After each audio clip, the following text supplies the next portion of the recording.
Police collected over 10,000 pieces of evidence from this crime scene: his fingerprints, his blood, his DNA, the brand of his shoes, the size of his jacket, even the seasoning on the last meal he ate before he climbed through a bathroom window. Investigators in Tokyo can tell you almost everything about the man who did this, except his name. 280,000 police officers have worked this case at one point or another. Over 5 million people had their fingerprints checked against his.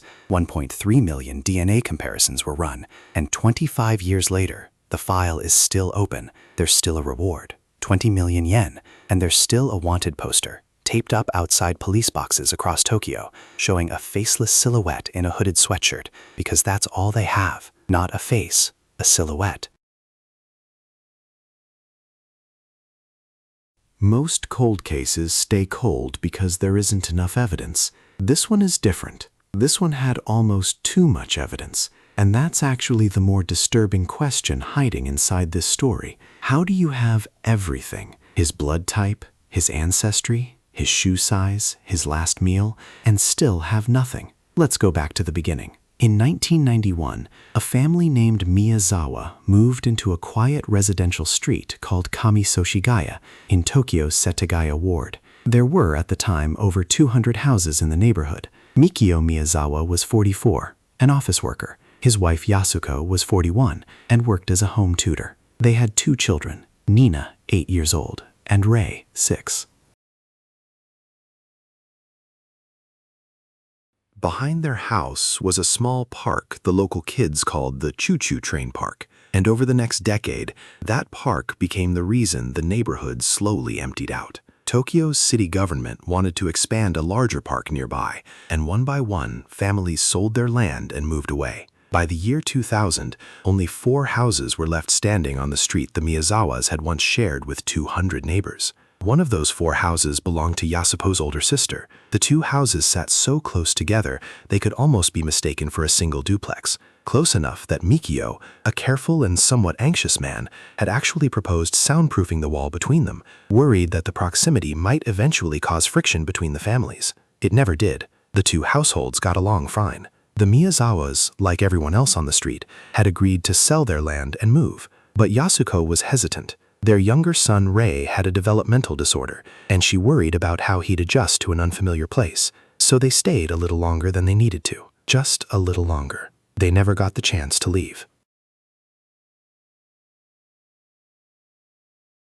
On the night of December 30th, 2000, the last confirmed sighting of any family member came from Yasuko's mother, who lived next door. Nina had walked over that evening to watch television with her grandmother, the way she often did. Ordinary, unremarkable, the kind of small detail nobody thinks to remember until it's the last one. At 10:38 p.m., Mikio Miyazawa logged into a password-protected email account from his home computer. That's the final action we can say with certainty was performed by someone in this family while they were still alive. What happened after that has been pieced together, year after year, by detectives walking through the same 5 rooms over and over, trying to reconstruct a night none of them witnessed. Here's what they believe happened.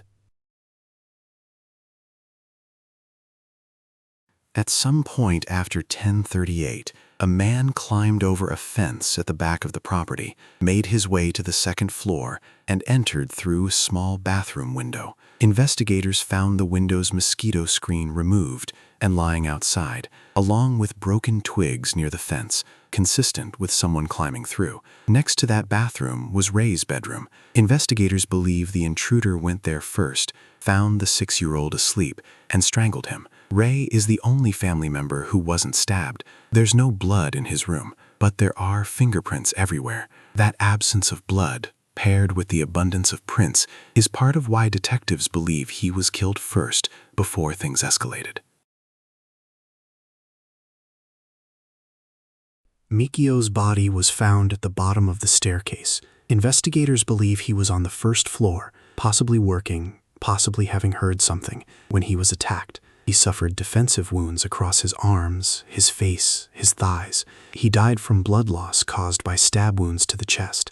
And when his body was found, there was a piece of a broken sashimi knife lodged in his skull. The killer's first weapon had broken during the attack on Mikio. That's why afterward, He went to the kitchen and took a second knife, a standard kitchen knife, and kept going. Yasuko and Nina had been sleeping together in the attic, reached by a small foldable ladder near the bathroom. They were stabbed repeatedly, mostly around the face and neck. The evidence suggests Yasuko may have tried to carry her injured daughter down the stairs in an attempt to escape, only to be caught partway. Both bodies were found close together, backs touching.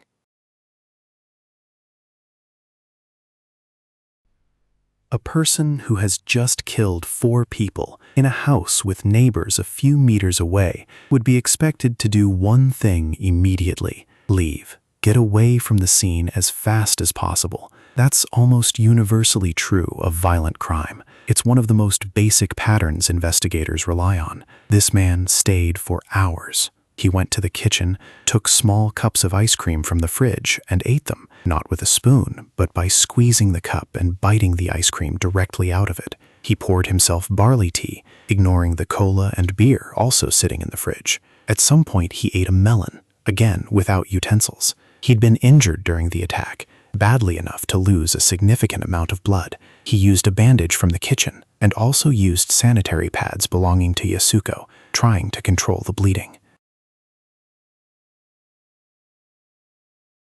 He went into the family's storage room and pulled out drawers full of documents, carrying some of them to the bathroom and dumping the contents into the bathtub. He went through Yasuko's handbags and Mikio's wallet and threw the contents, cash, cards, papers, into the toilet, along with a blood-soaked towel he'd used on his wound. And then, at 1:18 a.m., he sat down at the family's computer and went online. For about 5 minutes, he created a new folder and visited a theater website, one that Mikio had bookmarked. We don't know why. We don't know what he was looking for in a folder he created and then, presumably, left behind unopened. That's the last moment investigators can place him in the house with total confidence. 1:18 a.m., December 31st. For years, there was a second data point that complicated everything. The family's computer connected to the internet again around 10 a.m. For over a decade, this was treated as the moment the killer might have returned, or never left at all. Then, in 2014, 14 years after the murders, police released something extraordinary. They didn't believe that second connection was the killer at all. They had tracked down the exact same model of Macintosh computer the Miyazawa family owned and ran a physical reconstruction. Their conclusion was that the computer's mouse had simply been knocked off the table and that it had landed in a position that triggered a connection to Mikio's company homepage, which was set as the browser's default page. The most likely explanation, Yasuko's mother, finding the bodies that morning and reacting in shock, had accidentally bumped the mouse herself. It's a strange thing to sit with, that for 14 years, a piece of evidence everyone assumed pointed to the killer's movements was actually just a grieving woman's hand knocking against a desk. The case had a myth inside it, and the myth took over a decade to bust. What that correction also did, though, was opened up the timeline. If the killer wasn't still in the house close to 10 a.m., then he had a window of roughly 9 hours, from 1:18 a.m. to whenever the grandmother arrived, to simply walk away. 9 hours in the middle of the night in a quiet neighborhood, and somehow no one saw him leave. Around 10:30 that morning, Yasuko's mother tried calling the house, the way she did most mornings. The line wouldn't even connect. Concerned, she walked next door, the same short walk her granddaughter had made the evening before, and found the scene that no grandmother should ever have to find. She called the police. They arrived quickly, sealed the property, and began what would become one of the largest investigations in Japanese history. And here's where the story should, by all reasonable expectation, start moving toward a resolution, because what the police found inside that house was not a crime scene with a few stray clues. It was a crime scene practically overflowing with them. Let's go through what they had, category by category, because this is the part of the story that makes the unsolved ending so hard to accept.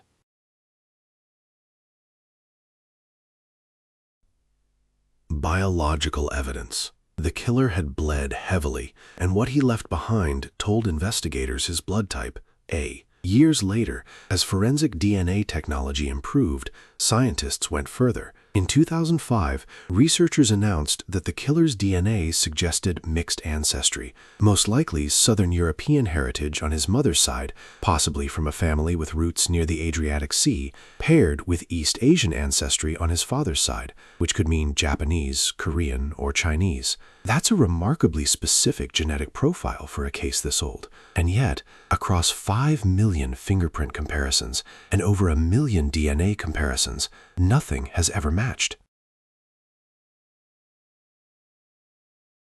He also left something else behind, almost too mundane to mention, except that it became one of the case's strangest data points. He used the bathroom and didn't flush. From the contents, investigators were able to determine roughly what he'd eaten before the murders. Common, cheap foods, easy to find anywhere in Japan. It tells you almost nothing about who he is. It tells you everything about how much physical evidence this crime scene contained, down to the level of stomach contents. Physical evidence. Here's where it gets genuinely strange. The killer left behind nearly his entire outfit, not hidden, not destroyed, just left on the living room sofa, like he'd undressed for bed. A hat, a jacket, gloves, a scarf, shoes, a fanny pack. Each of these had a story.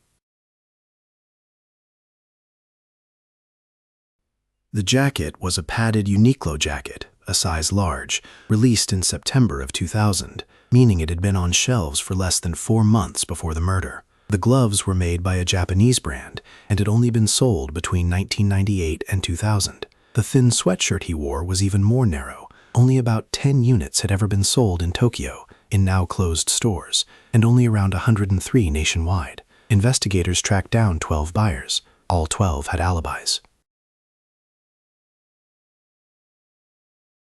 The shoes were a British brand, Slazenger, manufactured in South Korea. They were sold in Japan, but the specific size matching the killer's footprints was only available in South Korea, not domestically. The fanny pack was also produced in Korea, small enough to fit a notebook, sold in Japan for about 3.5 years in the late 90s. Even the handkerchiefs told a story. He'd carried 2 black handkerchiefs from a well-known Japanese brand, and one of them had a small cut in the fabric, a deliberate slit in the middle of the cloth. Investigators learned that this exact technique is used by workers at fish processing factories, a small cut in a cloth wrapped around a knife handle to keep their grip from slipping when their hands are wet. It's an oddly specific, oddly mundane detail to find at a murder scene, the kind of trade knowledge that narrows down a life, but somehow never narrowed down to a name.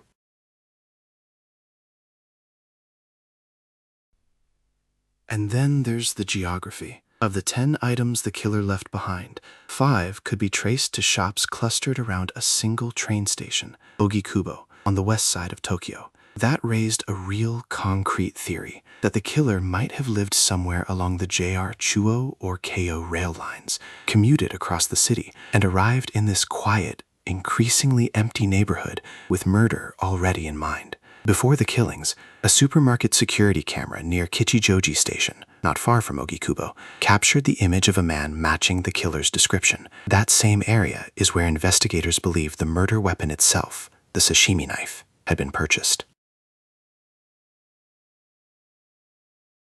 So, by this point, here's what the police had. A blood type, a detailed ancestry profile, a near-complete outfit traceable to specific stores in a specific part of the city, a possible commuter route, and CCTV footage of a man near the place the murder weapon was bought. If this were a puzzle, you'd expect it to be almost solved. It wasn't. So why didn't any of this add up to an arrest? Start with the fingerprints, the single piece of evidence that, in most cases, should be the most decisive. Investigators checked them against more than 5 million people, neighbors, known criminals, hospital patients treated for hand injuries, friends of the family, former residents of the street. Nothing, not one match. then or in the 25 years since. That almost certainly means this was the only crime this person ever committed, or at least the only one connected to a database search. Then there's the matter of his injury. He'd lost enough blood to need to bandage himself with sanitary pads in the middle of the crime scene. That kind of wound, police believed at the time, should have sent someone to a hospital. None of the hospitals near Setagaya admitted anyone matching that profile that night, or the next morning. There were only 2 reported sightings of an injured man anywhere near that time frame. One, a woman driving near the scene around 11:30 p.m., said a man ran in front of her car and she swerved to avoid him, but police found no blood on the road and dismissed it. The other, a man with a serious arm wound, deep enough to expose bone, was treated by a train station worker hours later in Nikko, roughly 2 to 3 hours away. Police looked into it and concluded his injury didn't match their profile of the killer's wound. So, no hospital record, no solid sighting, no match in the fingerprint database. Each individual piece of evidence was specific, none of them connected to an actual person. And then there's a problem investigators have wrestled with for years, one that barely makes it into most retellings of this case. They're not even fully certain how he got in. The official theory is the bathroom window, but one investigator, speaking years later to a Japanese magazine, raised a strange contradiction. The killer's jacket and fanny pack showed no signs of wear or abrasion, no scuffing, no fabric fibers left behind on the window frame, despite supposedly climbing through a small second-floor window to get in. If he really climbed through that window, his clothes should show it. They don't. The alternative theory is unsettling in a different way, that he came through the front door, but the front door was locked. For that to make sense, he would have had to be let in, meaning possibly that he was someone the family knew, or at least someone they were comfortable opening the door for, late at night. There's a detail that supports this version too. Bloody footprints inside the house only appear going upward, starting partway up the staircase, not from the entrance. If he'd come through the front door like a guest, he likely would have removed his shoes, the way almost everyone does in a Japanese home. The theory goes that he removed them, entered normally, and only put his shoes back on partway through the attack, once the stairs had become slick with blood and he needed the grip. 2 contradictory entry theories, 2 different versions of who this person might have been to this family. A total stranger who happened to find an unlocked window, or someone close enough to be let through the front door at night. A quarter-century later, police still haven't settled which one is true. And then there's the question that matters more than any of the physical evidence. Why? Investigators have circled around 3 working theories: money, grudge, or something they simply don't know. The money theory has obvious problems. Around 150,000 yen, roughly $1,500, was taken, but significantly more money, around 190,000 yen, plus foreign currency, was left behind in plain sight. If this were a robbery, it was an extraordinarily careless one, and it doesn't explain why a man with cash already in hand would keep killing, room by room, rather than fleeing the moment he had what he came for. The grudge theory points to something investigators noticed in the violence itself. Yasuko and Nina, the 2 women in the house, were attacked with what detectives described as unusual ferocity, mostly aimed at the face. That's led some to wonder whether this was personal, targeted at the family, or even at women specifically, rather than opportunistic. And then there's the theory police genuinely don't have an answer for, the version where none of the obvious motives apply, and the real reason this family was chosen may never surface at all.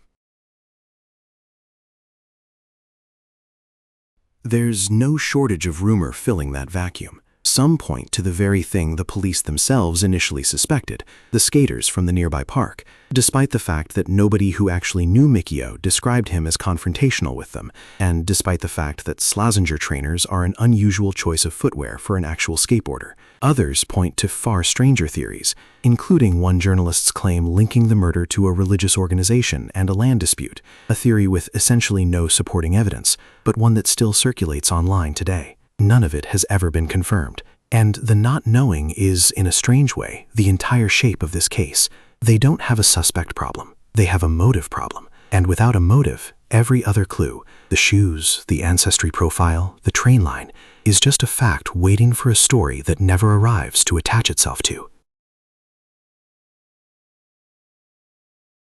So, is there any reason to believe this case could still be solved? There's a research institute in Shizuoka currently working with the DNA recovered from the scene, trying to push forensic phenotyping further than it could go in 2000, potentially identifying details like skin tone, facial structure, even susceptibility to certain illnesses, purely from genetic material. It's the same broad category of science that, in the United States, helped identify the Golden State Killer decades after his crimes by comparing crime scene DNA against public genealogy databases until a family tree pointed to a name. But Japan doesn't have an equivalent infrastructure. Public genetic genealogy databases, the kind built by millions of people voluntarily uploading their own DNA to find relatives, simply aren't part of Japanese culture or law enforcement practice the way they are in the US. Some investigators close to the case have been candid about this. They're skeptical that science alone will close the gap that fingerprints and blood type couldn't, which leaves this case in a strange, unresolved state, closer to a knowable answer than almost any other unsolved murder in Japanese history, and somehow still, after 25 years, completely unsolved.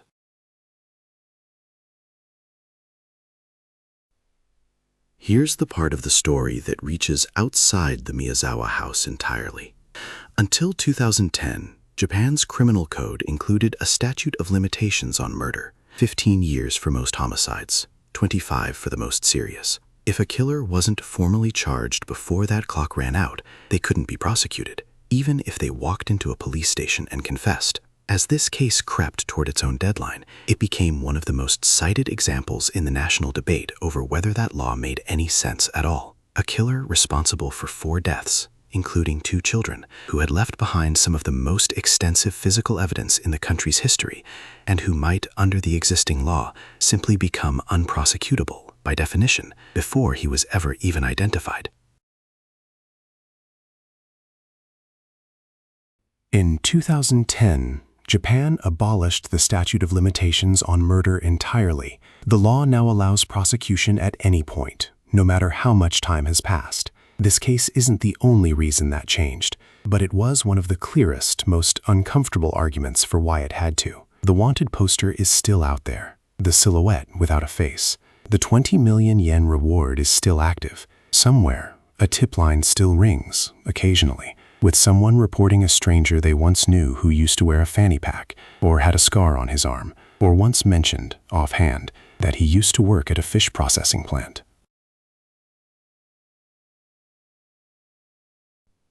Most of those calls lead nowhere. They have for 25 years. Most unsolved cases stay unsolved because investigators don't know enough. A body with no fingerprints, no witnesses, no trail. This is the opposite kind of mystery. This is a case where investigators know an almost unreasonable amount. His blood type, his likely ancestry down to a specific region of Europe, his shoe size, the brand of his gloves, the smell of his cologne, even what he had for dinner the night before he climbed through a window and changed 4 lives and 1 neighborhood forever. And it still isn't enough.